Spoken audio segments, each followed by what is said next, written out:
తెలుగుదేశం అనుబంధ పత్రిక పచ్చపత్రిక రోతరాతలు పచ్చరాతలు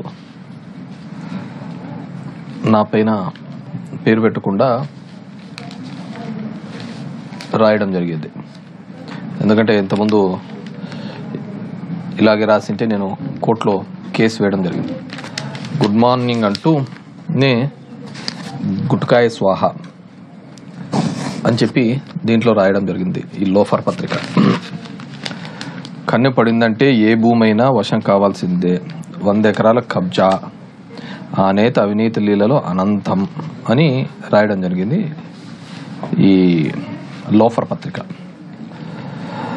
దీంట్లో భూదోపిడీలో ఆయన తీరే వేరు, ధర్మవరం పరిధిలో రహదారులకు ఆనుకోనున్న అసైన్ భూములు లక్ష్యంగా చేసుకుని భూదోపిడీ సాగిస్తున్న, రోడ్డు విస్తరణల కోసం భూమి సేకరిస్తున్న అంటూ అనుభవదారులకు రెవెన్యూ అధికారులు తొలుత నోటీసులు ఇప్పిస్తారు, తర్వాత వాళ్ళ దగ్గర నుంచి చేసుకుంటారు. ఇలా ఇప్పటికే సుమారు 300 ఎకరాల వరకు కొన్నారు భూములన్నింటినీ తన తమ్ముడు కంపెనీ.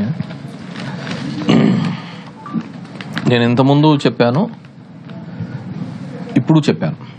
ఇప్పుడు చెప్తున్నాను.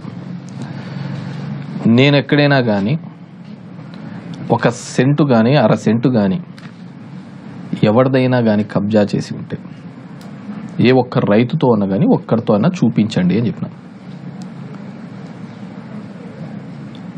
ఈ ఆరోపణలు చేసేవాడు ఒకటికి పుట్టిన కొడుకు ఎవడైనా కానీ ఏ ఒక్కరితో అయినా చూపించండి అని ఇంతకుముందు కూడా చేసిన. ఇది 3-4 సంవత్సరాలుగా చేస్తున్న కథనం. ఈ లోఫర్ నా పేపర్లో రాసిన కథనం. నా క్యారెక్టర్ని అసాసిన్ చేయాలా అని చెప్పి నేను ఎప్పుడు చెప్తున్నా. నాకే రాజకీయాల మీద మోజుబడో దూలబడో రాలేదు. ఈరోజు రాజకీయాల్లో నేను ముందుకు ఎదుగుతున్నాననే ఉద్దేశంతో ఈ పత్రిక నాకు 2 నెలల కిందటే తెలుసు.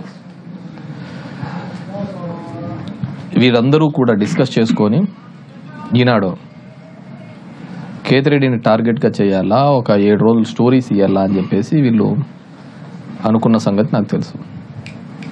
వాళ్ళన్న మాటల్లో ఈ ఏబిఎన్ రాధాకృష్ణ కావచ్చు, వీళ్ళు ఏడో చోటైనా బ్లాక్మెయిల్ చేసుకొని బతికేస్తాడు, గవర్నమెంట్ కన్నా రాకపోతే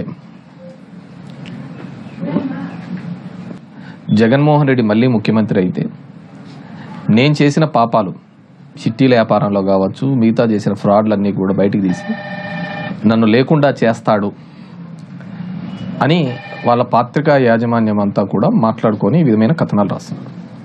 కడుపుకు అన్నం తినేవాడు ఎవడైనా సరే